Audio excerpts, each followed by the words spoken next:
So day three of all of this is really just a review of the previous couple of days. You're starting to get a lot of different little formulas that you need to get memorized and keep straight and definitions. So today's really just intended to review all of that so we can hopefully keep these items straight when they're all mixed up. So you're going to see a table. What I'm going to ask you to do is, if you look at this first problem, find your angle that we're dealing with. In this case, it's angle X. And you're going to give me the location of it. So with this one, in terms of central, inscribed, interior, exterior, this is definitely what we would call an exterior angle. It's outside of our circle. If I ask you to classify that angle with how it is created, if we look at these two lines, these are both what we would call tangent lines. They touch the curve once, and then they continue on their way. They don't cross it twice. So they basically run right alongside of it, touch it, and then continue on its way, hitting it once. So we would call this a tangent-tangent angle, created by two tangents that intersect. And then the formula for any exterior angle is always 1/2 times whatever the big arc is. So it would be this one minus the small arc. So for this one, in terms of the way you're supposed to write it, we would have said that it is arc ABC minus arc AC, and it's half of that. 16, this is a central angle. It's right in the middle at the center of the circle. So we'd say that's a central angle. In terms of our classifications for this, that angle is formed by these two segments, which are two radii. So it's a radius. And then X is always equal to the intercepted arc. So in this case, it would be equal to the degree measure of arc AB. So if this was 60 degrees, then X would be 60 degrees, okay? 17, this is what, if we lie on the circle, what we call an inscribed angle. It's created by this segment here, which we would call a chord. This is again a tangent. We're touching the circle just the one time. And this is 1/2 of its intercepted arc for an inscribed circle. So this is 1/2 of arc AB. Okay. 18, angle X here is also an exterior angle. What this is formed by is this line here. This is what we would call a secant line because it crosses the circle twice. If you look at the other one, that is also a secant line. So it's a secant. And then this is 1/2, we already did one up above, of the big arc, so of arc AB, minus this little arc CD. 19, this is an inscribed angle. I spelled that wrong. Or I'm sorry, interior angle. Inscribed up here. I misspelled it. I'm thinking of that. This is what we call an interior angle. It's formed by when we have a segment that starts and stops on the circle. Those are called chords. So it's a chord. And then what angle X is. So this is our angle. It is this arc and this arc that we would use to find it, and it is 1/2 the sum of those. So it's 1/2 of CD plus 1/2 of AB. 20, also inscribed.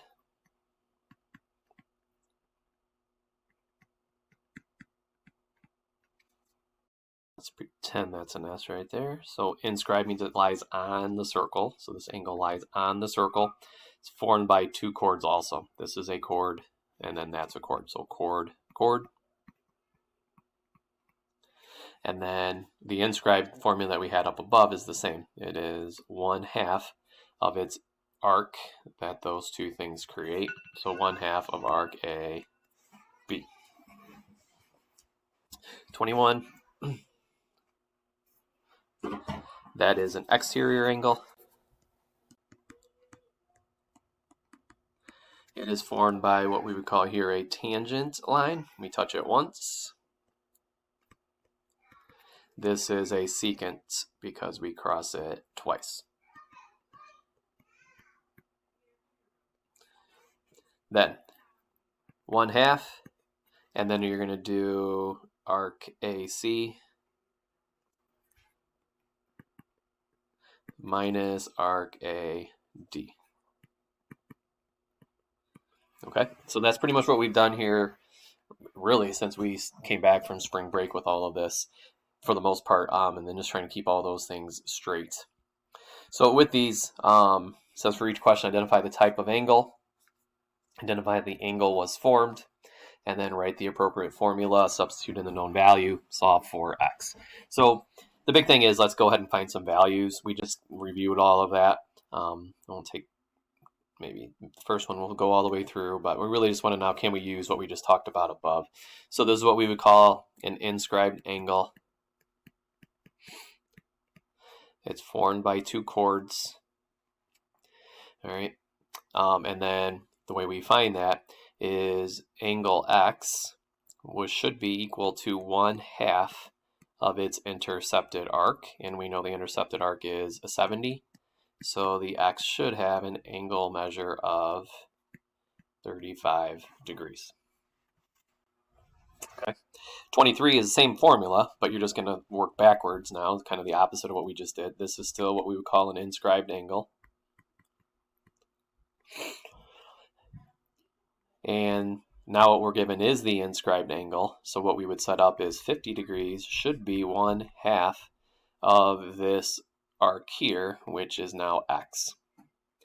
If we multiply both sides by 2, should get x equal 100.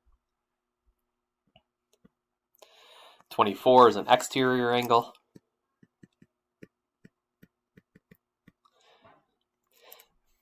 It's formed by, we would call this a secant line. Secant line is what we're dealing with here. And our formula for this is x, the degree angle of x, or the degree measure of angle x. This is 1/2 of our big arc, so 90 degrees, minus the small arc, which is 70 degrees. So 1/2 of 20 should be, that's a 10-degree angle. 25, same exact formula, same exact thing is happening. This is still an exterior angle formed by two secants, crossed through the circle in two different locations. Our formula should be this angle, which we now know, so 40 degrees has to be 1/2 of the big arc. So in this case, that's our x, minus the small arc, which is 25. And then you just have a little algebra equation to solve. So if I multiply both sides by 2, so these will cancel. Oops. We will get 80 is equal to, these have canceled, so we just get x minus 25. Add 25 to both sides, and we should get 105 degrees. 26, another exterior angle.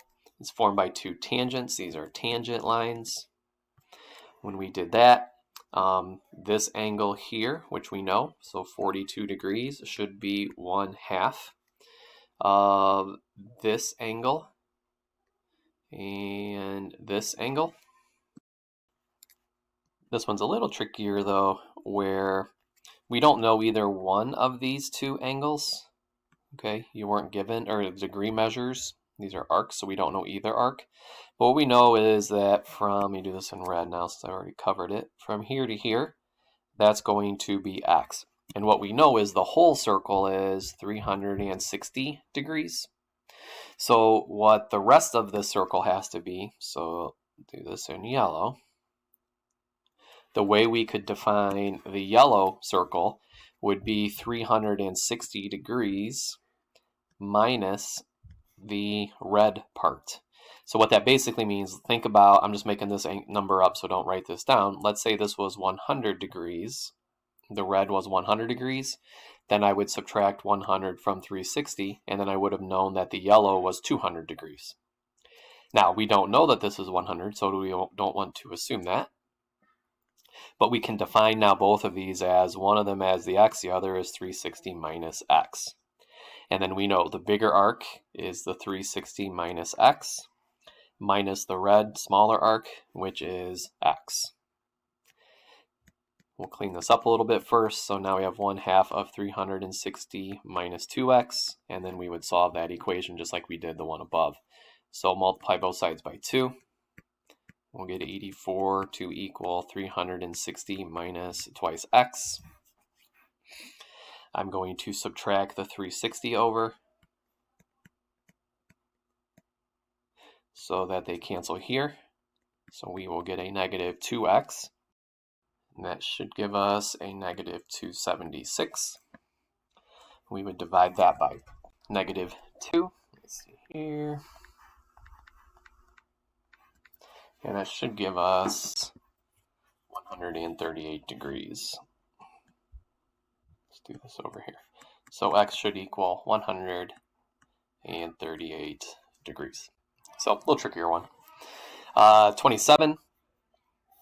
This is what we would call an exterior also.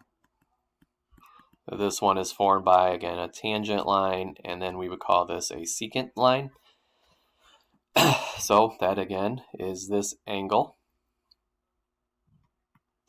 Should equal 1/2 of the big arc, which is 110, minus the small arc. So notice, we don't know what this guy is, and we need to somehow be able to figure that out. The way we can do that is, you were told, or I just told you, this is a secant line, which it is. But what you would also notice, hopefully, is that it runs right through the center. So this is also your diameter. So it cuts the circle in half. So if we know the full length of a circle, the degree measure-wise around it is 360, if we cut that in half, then we know we have to have 180 degrees.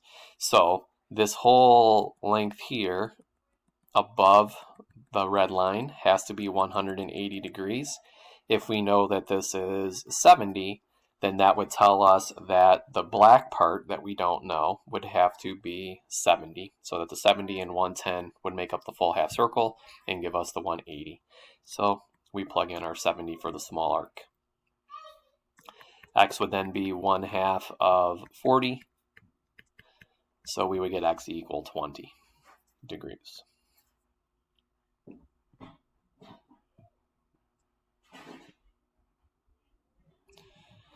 All right, 28. Go through this guy. Let me create a little bit of space. This is an interior angle. If we were to do our little table, and you have our angle right there. It's created by chord. Both ends of the segment start and stop on the circle. This formula is that angle is always 1/2 of those two arcs that are created. So here and here, added together. So x would equal 1/2 of 180 degrees. So x is 90 degrees. 29, same exact formula. The angle you have here, that's an interior angle. That angle, we know, should be 1/2 of the two arcs added together. So 100 plus this arc here, which we don't know, that's our x. Solve that equation, so multiply both sides by 2 times 2. So we get about 210 is equal to 100 plus x. Subtract 100 from both sides, and we should get x to equal 110 degrees. Then our last problem here just asks you to put all of these together. Hopefully I